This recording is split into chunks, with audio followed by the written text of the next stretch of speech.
Mutual funds या shares पे loan लेने का फ़ायदा या नुकसान। बहुत सारे लोग म्यूचुअल फंड में निवेश करते हैं, शेयर्स में निवेश करते हैं, फिर उसके ऊपर बैंक से ऑफर आता है कि आप इसी के ऊपर लोन ले लीजिए।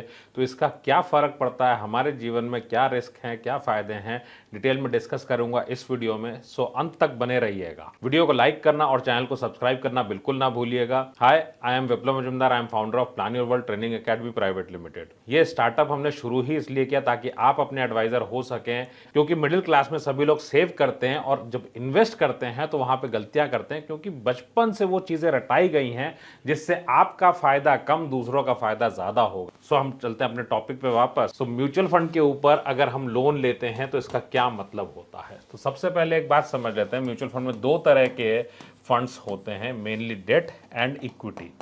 सो अगर मिडिल क्लास को हम बिलोंग करते हैं तो नॉर्मली हमारे पास इक्विटी फंड्स ही होते हैं।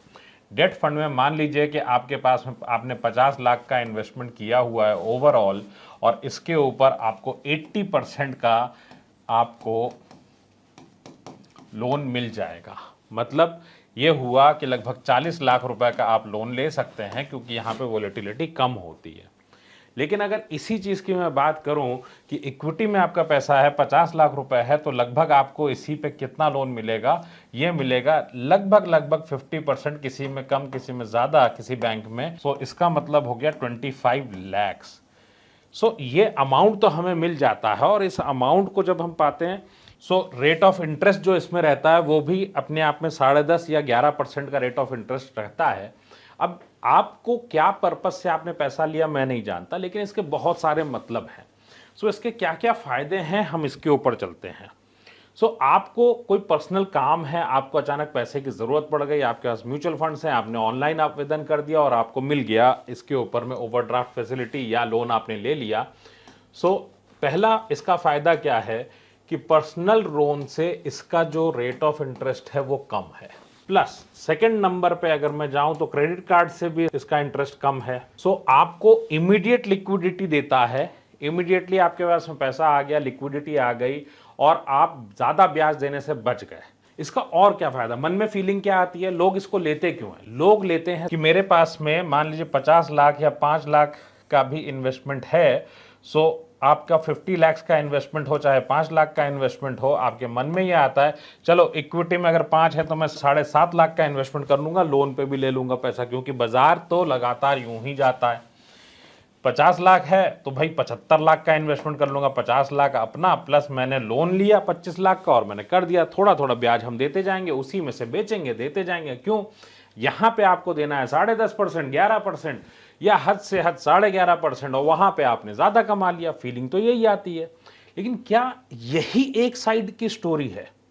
दूसरा साइड भी कुछ है, तो आइए उसको भी समझ लेते हैं। और क्यों मैं बोलता हूं कि ये अपने आप में बहुत रिस्की काम है, इसको समझ लेते हैं। आपने लोन लिया, किस पे लोन लिया, शर्त क्या है? 50 लाख रुपए यहां पे हैं, इसकी वैल्यू है, और यहां पे आपका लोन हो गया 50%। अब इसकी अच्छी चीज और बुरी चीज क्या है? बाजार ऊपर जा रही है तो आपका 50 लाख का 60 लाख हो गया, आपकी एलिजिबिलिटी हो गई बढ़ करके 30 लाख। सो आपको और अच्छा लगा, भाई और मैं पैसा लगा सकता हूं। लेकिन इसके साथ में क्या रिस्क बढ़ रहा है? इसके साथ में रिस्क बढ़ता है। क्या है रिस्क इसके साथ में? अब अचानक बाजार में डाउनफॉल आया और आपने पूरी फैसिलिटी यूज की हुई है। इसका मतलब क्या हो गया? आपके ऊपर मान लीजिए ये 60 लाख हो गया और आपने यहां पे 30 लाख का लोन हो गया आपका बढ़ा के। ठीक, अब यहां पे ये प्लेज्ड हैं, ये शेयर्स या म्यूचुअल फंड प्लेज्ड हैं। अब आपने ये 60 लाख का हुआ और अचानक ये घट करके 40 लाख हो गया अगले 10 दिन के अंदर। सो इसका क्या मतलब है आपके जीवन में? इसका मतलब है सिंपल सा, अब आपकी एलिजिबिलिटी कितनी रह गई? 40 लाख के सामने ये एलिजिबिलिटी घट के आ गई 20 लाख। बैंक क्या बोलेगा? 10 लाख तुरंत जमा करिए या फिर मैं इसको बेच देता हूं। क्या ये सिचुएशन के लिए आप तैयार हैं? अगर आप इस स्ट्रैटेजी को यूज करते हो और आप भी वन साइडेड स्टोरी में यकीन करते हैं, स्मॉल कैप में लगा दिया और मैंने इसके ऊपर लार्ज कैप को प्लेज करके पैसा ले लिया और बाद में स्मॉल कैप ज़्यादा पिट गया, लार्ज कैप कम पिटा, लेकिन मुझे पैसा तो वापस करना था स्मॉल कैप से, तो ये है दोहरी मार। और इस दोहरी मार से जो पिटा उसको उठने में कई साल लग जाएंगे, शायद इस जीवन में अगले 10-15 साल उसके खराब हो जाएंगे। सो अगर आप ऐसी स्ट्रैटेजी यूज़ करते हैं लोन लेकर के, तो ये बिल्कुल भी नहीं करना चाहिए। भले बैंक वाले आपसे अच्छे दौर में बोलते हैं कि आप करिए सर, बाजार तो अच्छी है, कोई दिक्कत नहीं है, लेकिन जैसे ही ऐसा कुछ भी इंसिडेंस हुआ, आपको तुरंत मैसेज आएगा, और अगर आप ये पैसा नहीं दे पाते हैं तो उस केस में ये पूरी सिचुएशन आपकी स्क्वायर ऑफ कर देते हैं, मतलब पूरा बेच देंगे, बेच के अपना पैसा रिकवर कर लेगा बैंक। तो आपने 50 लाख लगाए थे और बाद में पता चला 10 लाख लेके घर गए। सो ऐसी सिचुएशन बिल्कुल भी नहीं करनी चाहिए, इसको ध्यान में रख करके ही चलना आपके लिए ज़्यादा अच्छा है।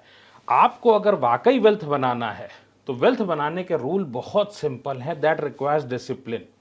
आपको अगर वेल्थ बनानी है, आपको कस्टमाइज्ड अपनी ही सिचुएशन में मैं अमीर कैसे हो सकता हूं, अपनी ही सिचुएशन में मैं क्या डिसिप्लिन वे में अगले 10 साल 15 साल 20 साल में अमीर हो सकता हूं, यस हो सकता हूं, पॉसिबल है, लेकिन प्रोसेस बेस्ड होना चाहिए। ये वीडियो कैसे लगी मुझे कमेंट करके बताइए।